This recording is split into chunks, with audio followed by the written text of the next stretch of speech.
waxaan u mahadnaqayaa saaxiibkay cabdishabiin oo aanu muddo badan saaxiib ahayn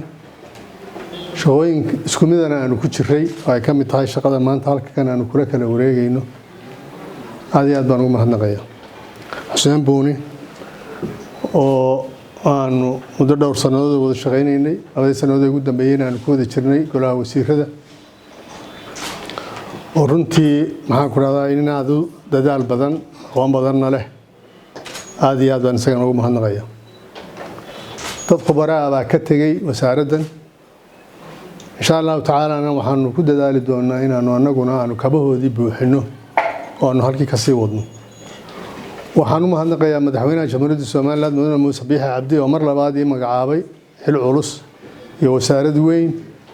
oo uu gartay inaan hawsha ka bixi karo aad baan isagana ugu mahadnaqayaa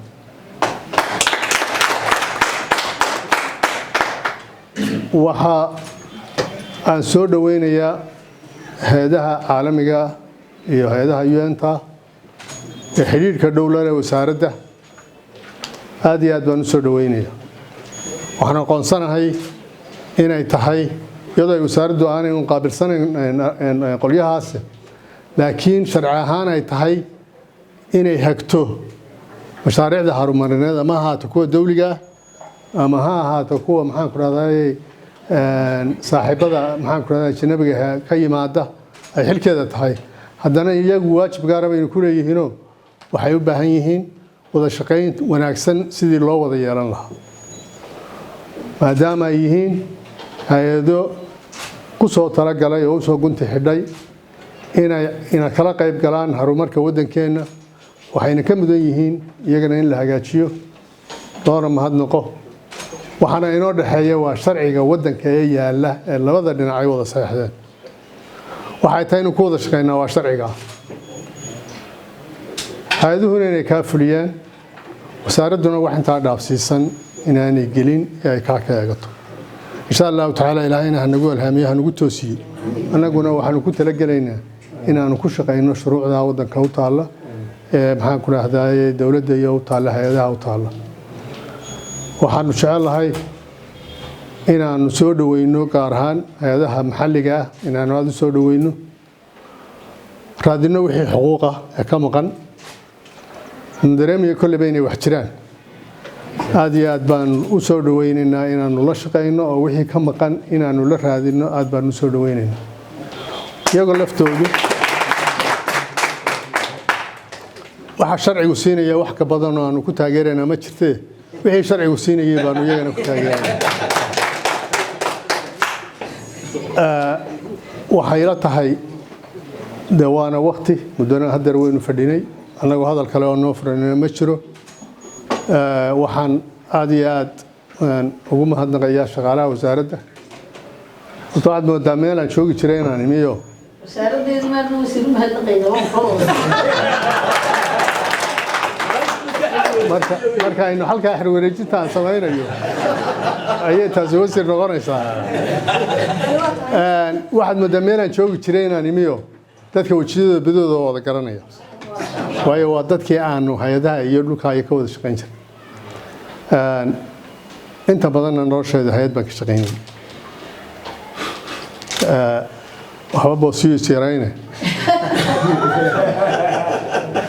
anigoo carruura baa la xidhay ninkanoo 30 sannadood lagu xukumay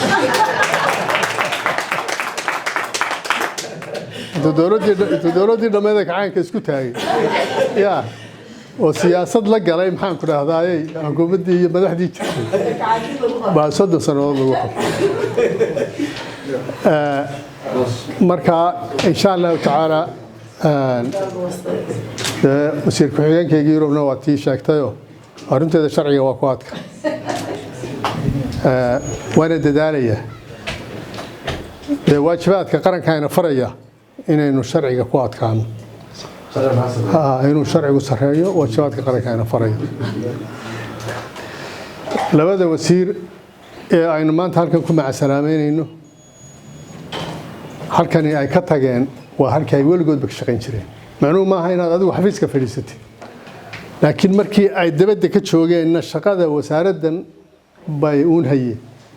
oo ay la shaqeynayeen halkay ku noqonayaanna waa tii wasaaradii kamay tegin wasaaradun bay la joogaan labaduba waa laba hay'adaha dhaqankooda iyo macaamilkooda iyo shaqadooda noloshooda ay ku xidhnay halkana waa la idinka baahan yahay oo kulliba wixii kale waraynimo ah waa la idinka baahan yahay macnaha ma aha cabdo intaad wasiirka ahayda gaabneed ma aha waa aragnimadaadii hore ayaa loo baahan yahay xuseenna waa kadaalika qof kasta oo aqoon lagu tuhmayo wasaaraddu waa wasaarad aqooneed mana buuxi karto wixii dhimanna wixii ka suurtagal ah in la helo iyadana waa ku dadaalayna waxaynu u jeesanaynaa inaynu dhisno wasaaradda inaynu dhisno oo muraayadii qaranka oo hooyadii qaranka waxaynu u baahannahay inaynu dhisno in la weyneeyo inay ka muuqato qaranka inay tahay wasaaraddii ugu mudnayd ee halbowle ahayd inay ka muuqato waa waajibina saaran madaxweynahana waa la kaashanaynaa insha allahu tacaala taasaa inoo ballana aad iyo aad baan idinku mahadnaqayaa